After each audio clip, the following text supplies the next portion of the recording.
Hanging out here at the Exposition Center at the New York State Fairgrounds. That is where this year's Northeast Racers Auction and Trade Show will be. First time we've been in this building, too. We are excited. First interview here on a Thursday as we get ready for setup. Art Halliday reminding us where tickets are. You can't see that. That's off camera. Bad Brad Smith with Velocita Race Products. Is it Race Products? Velocita Racewear. Racewear. Okay. We know them very well. I actually have a Velocita suit. My daughter has a lot of Velocita stuff. So if you are looking to upgrade how safe you can be in the race car, he is the guy to talk to. So how has all this been? Because last year was obviously different. And I would imagine it's nice to be back in a show atmosphere like this here at Syracuse, a place you've been coming for a long time. Absolutely. This is our 20th year in Syracuse. So, we're used to the old building, the Center for Progress. And we found out the other day we're going to be in the new building. Absolutely gorgeous.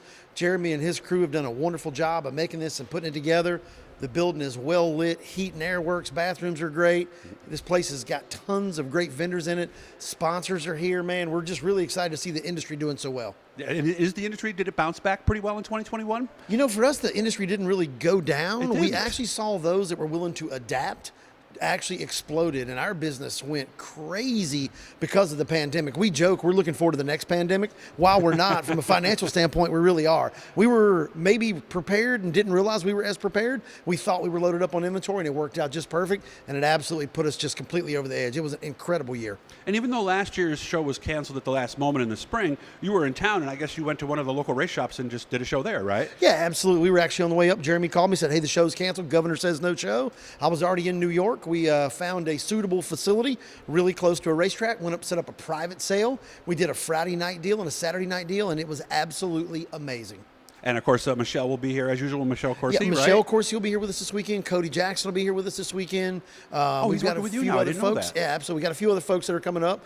Also want to plug Scott Kruder over at Indy Speed Indoor Kart in Rochester at the mall. We did a Sunday show with him last year, right after we did the show over here on Saturday. Went phenomenal. We will be back there in March again as well. Tell me the story of Velocita, 1973. Was it your parents? Yeah, so my dad's been in racing. He used to work for Goodyear Race Tire, kind of dabbled in and out of, textiles and fabrics and stuff, and just kind of one of those things sort of blossomed out of a love for automobile racing. 2009, kind of reincarnated the brand. It had the family name in it, had our last name in it. I thought that was pretty self-serving. Enlisted the nice folks at one of the universities there in our town, their marketing department, and they said, hey, the name Velocita, it's Italian for rapid, sounds cool, sounds trendy, it's kind of edgy. So we branded it Velocita, and we've been kicking butt and taking names ever since then. What was the first thing you guys made back in 1973? Well, the very first thing that we made actually was fire suits. So, I mean, that's really started right with the suits? That's kind of been our jam. Yeah, textiles from North Carolina, so it's a textile state. It's a cut and sew state. So one of the things that sort of separates us from everybody, while we can't manufacture everything domestically anymore because it's just the nature of the beast, we still are able to source all of our fabrics, all of our materials, all of our thread, all of our embroidery. Every bit of that is 100% domestic. It's the one thing that separates cargo ships from all of our, and here's the thing, we're not out of anything. We have plenty of supply. We're ready to go for 2022. What makes a good fire suit? What should someone look for in a fire suit? There's a lot of different things that go into a good fire suit. That's a great question. We like to turn them inside out. We actually will show suits inside out. Why? Because if we care that much about the inside, you can only imagine how good the outside is going to look. We do lots of different testing. Most manufacturers do open flame testing, which is a lot of fun. But if your car was on fire, you'd simply get out. Yeah. What actually gets us is kinetic heat energy that we don't actually see. So we're sweating inside these garments, these shoes, these gloves. We actually study what's basically called steam energy.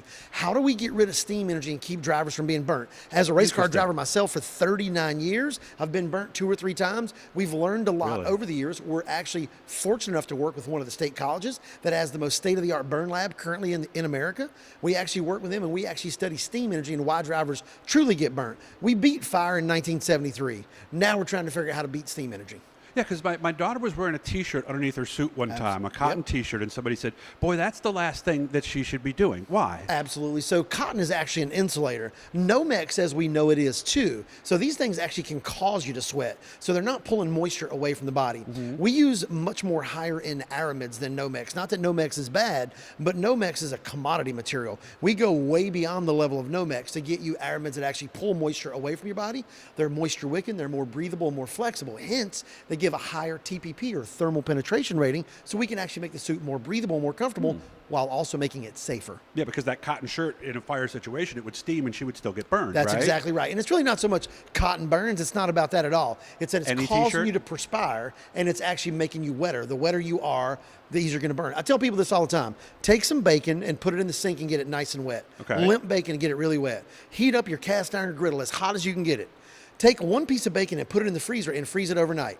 Immediately drop the completely frozen piece of bacon in the pan and the wet bacon. The wet bacon is going to explode and pop and crackle. Really? It's going to take a little while for that frozen bacon. We've got to get through that barrier.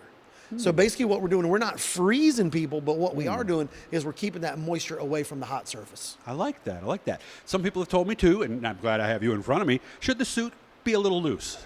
So absolutely. So guys that are svelte, girls that are svelte in really good shape, like a tighter fitting suit. Right. I Air don't is blame 'em. actually your friend in the case of should you have open fire. Vernon Lefebvre's fire at Oswego, 60 feet tall flames, 105 feet long. Wow. Vernon Lefebvre walked away from that fire. He did have second and third degree burns on his hands. He took his gloves off to get his belts off. He said, it just registered in my brain. I always have to do that. So he took his gloves off. He got second and third degree burns on his hands. He was in a Velocita suit. We still show that suit all the time. That fire was a little over a minute and a half. Suits Really? are only 10 and a half seconds, 10.8 seconds is the certification to make SFI 5.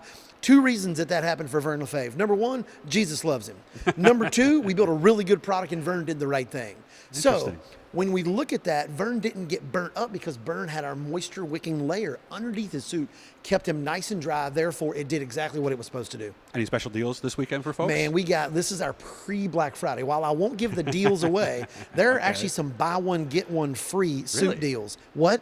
Yeah, I just said that out loud. There's glove deals, Okay. shoe deals. We've got half-price helmets. We've got deals beyond deals. This is pre-Black Friday. The deals here this weekend are as good as anything that's going to happen in just a few days away. Well, it's good to see you again. It's And always again, great to see you, too. Appreciate what you're doing for the industry as well. Thank you. I have a Velocita suit. I had to get a new one because mine shrunk. I'm sure that's a the common refrigerator problem, made it right? shrink. I guarantee it. Well, I just think it sat in the closet too long, maybe, for too many years. But I know a lot of you have had suits that have shrunk too. So come on out here to Syracuse. Anything you want. You can get everything from top to bottom in this We've building got this complete weekend. It's suit great. kits, suit, gloves, shoes, and a bag. $349. That's for a 2-layer deal. You cannot beat that, guys. Good to see you, Brad. I'll talk to you this weekend, man. Hey, drive fast, take chances. That's right. Only on the racetrack, though. Hit the blue guys. That'll subscribe every time we're talking to somebody cool, or in this case, even cooler, with Bad Brad. Thanks, man. Thanks, guys.